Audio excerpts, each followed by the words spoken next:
With everyone watching in awe, Charlie calmly left. Warnia couldn't help but stare at him on the drive back. Charlie had returned to his usual ordinary self, and she couldn't see any sign of that immense power on him. She was surprised and found it a little strange. Just a short while ago, Charlie had projected an aura of a supreme master, one that made people tremble with fear. But now that presence was gone. At first glance, he looked no different from any other person on the street. It was hard to tell if he was deliberately hiding it or if the whole thing had just been an illusion. Warnia couldn't help but ask, "Charlie, did you really summon that lightning back there?" Charlie looked at her and smiled faintly. "What do you think? If I said it was a coincidence, would you believe me?" In Warnia's mind, the image of Charlie summoning the heavenly thunder flashed again. In that flash of lightning, he stood proudly against the world, his presence overwhelming. Any woman who saw that would fall for him. Warnia couldn't help but feel her heart skip a beat, but she quickly shook her head. What a ridiculous idea! Even the world's top physicists couldn't control lightning. If Charlie could summon heavenly thunder, would he still be the same down-on-his-luck son-in-law he was now? Could it be that the divine lightning was really just a coincidence? When Charlie got back to his front door, he heard the voice of his mother-in-law, Elaine, shouting from inside the house. "I told you to find a capable husband, but you just wouldn't listen to me." Look at how capable that son-in-law is. He bought her a huge 4-bedroom place. Over 1,900 square feet. How amazing is that? Then there's our house, barely 1,300 square feet. I feel so cramped in here. After she finished, Elaine added angrily, "Other people have sons-in-law you can count on. Charlie is completely useless. If I have to count on him, I'll never live in a big house in my entire life." Claire's frustrated voice cut in. "Mom, why are you always comparing us to other people? Besides, I just got promoted to director. If we save up for a few years, we can afford a new house."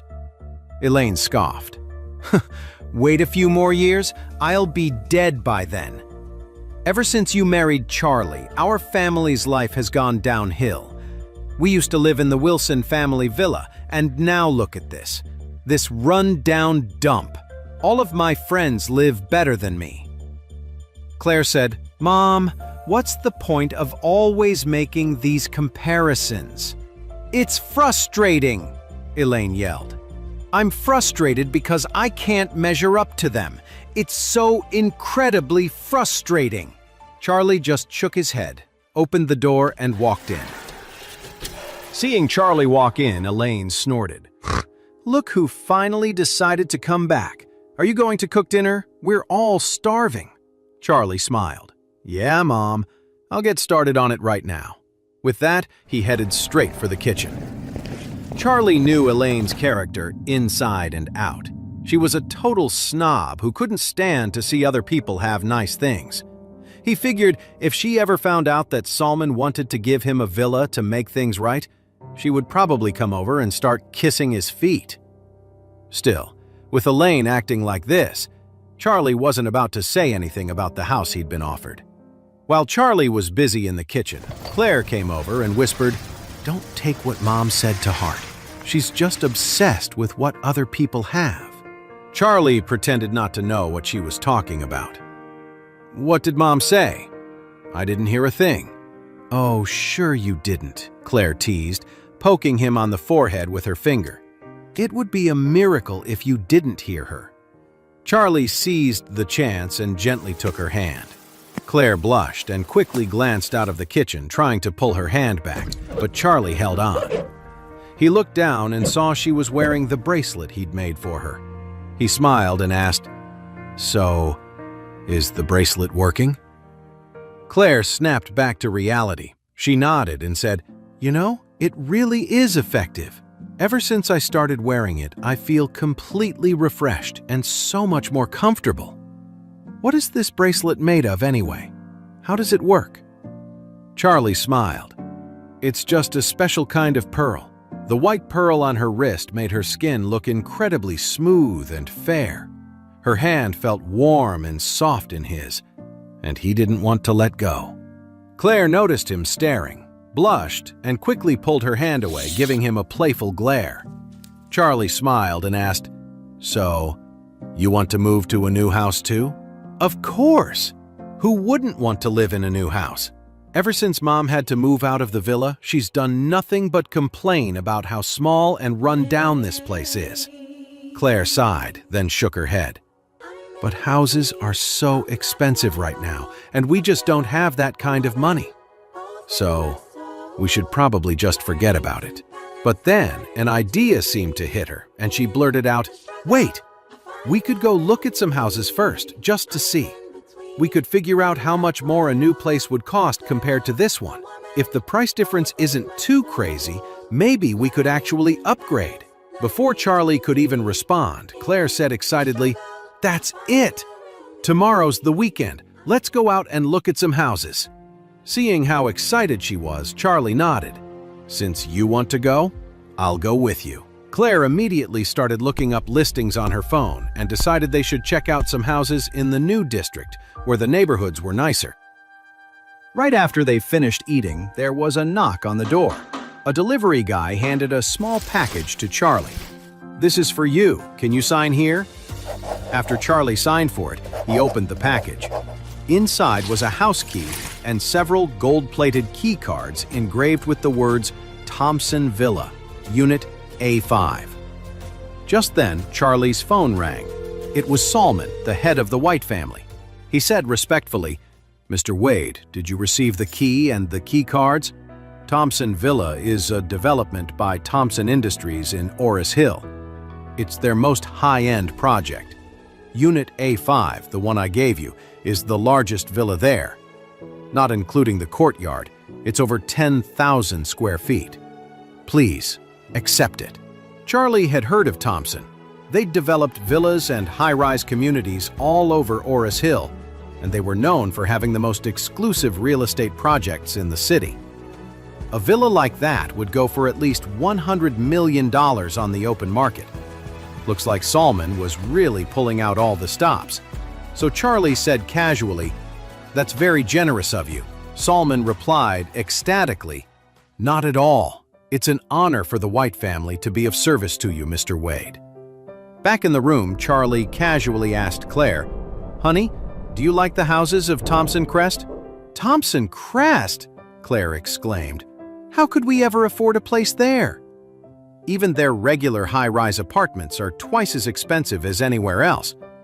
But yeah, their homes are definitely the best in all of Orus Hill. Charlie smiled slightly. "We can still go look tomorrow.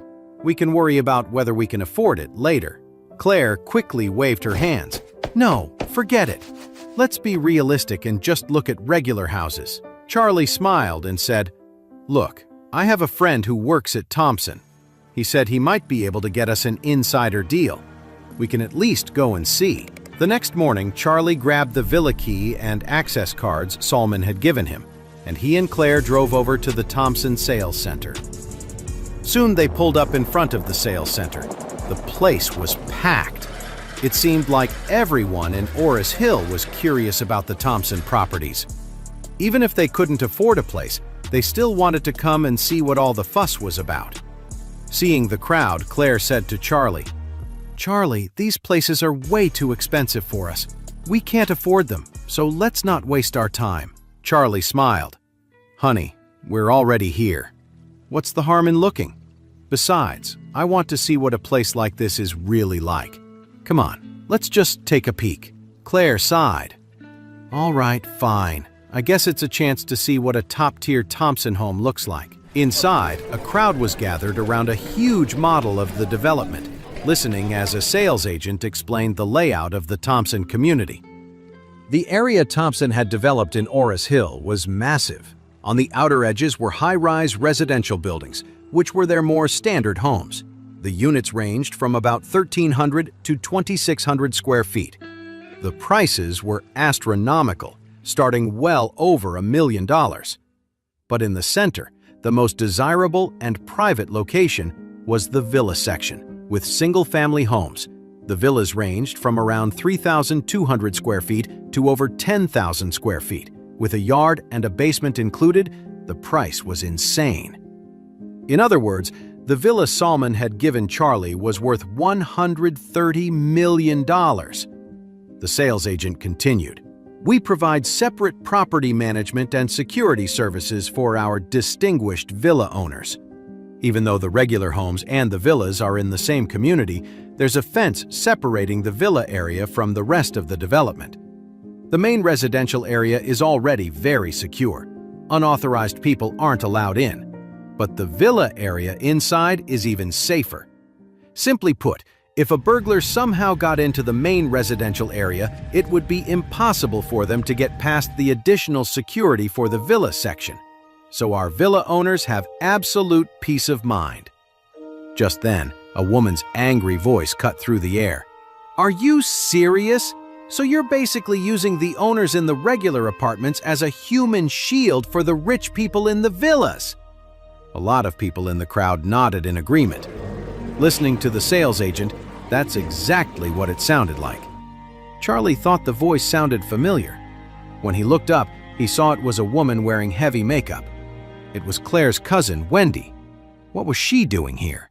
Charlie and Claire were both surprised to see her, and right next to her stood her father, Noah Wilson, her mother, Yvonne, and her brother, Harold. Her whole family was there. Could they actually be here to buy a house? Claire whispered to Charlie, "My uncle and his family are all here. Let's just go." Charlie shook his head. "What for? If they're allowed to be here, so are we." "I'm just worried they'll start giving you a hard time again," Claire said. Wait, that's not the end. You've just had a free taste. Now get the full story on the Pocket FM app, link in description. Check out our next video and playlist, and don't forget to like, share, and subscribe.